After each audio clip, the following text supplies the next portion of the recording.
L'organisation des élections en République démocratique du Congo pourra également s'appuyer sur le programme de développement local de 145 territoires. À Kinshasa, le directeur général du BCECO a présidé un atelier sur la mise en œuvre et la gestion des conventions signées entre le Bureau central des coordinations et les agences locales d'exécution pour l'implémentation de ce projet gouvernemental. Ceci afin de renforcer les capacités de ces agences dans la gestion opérationnelle des contrats, la présentation des factures et le contrôle financier.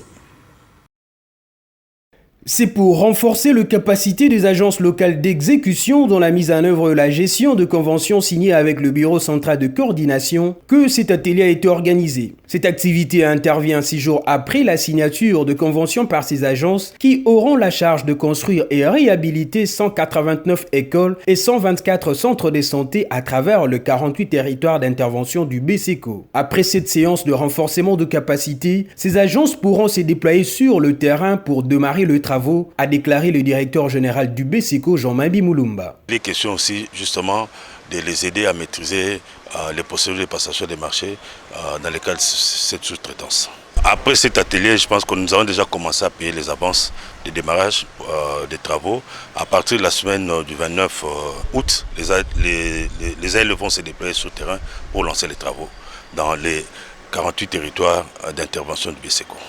Au terme de cet atelier qui s'est penché essentiellement sur la gestion opérationnelle de contrats, les activités de sous-traitance, la présentation de factures et les contrôles financiers, les représentants des agences locales d'exécution se sont dit être renforcés par les éléments de connaissance fournis par le BCECO. Alors, je remercie BCECO pour cette formation parce que ça nous a donné vraiment le coup de comment nous devons travailler sur le terrain.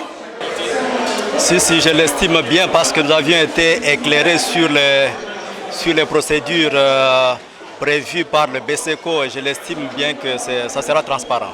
Pour rappel, le BCECO est l'une des structures d'appui au développement retenues par le gouvernement congolais en vue de mettre en œuvre le programme de développement local de 145 territoires, une vision du président de la République Félix Tshisekedi pour réduire les inégalités sociales et améliorer les conditions socio-économiques de la population à partir de la base.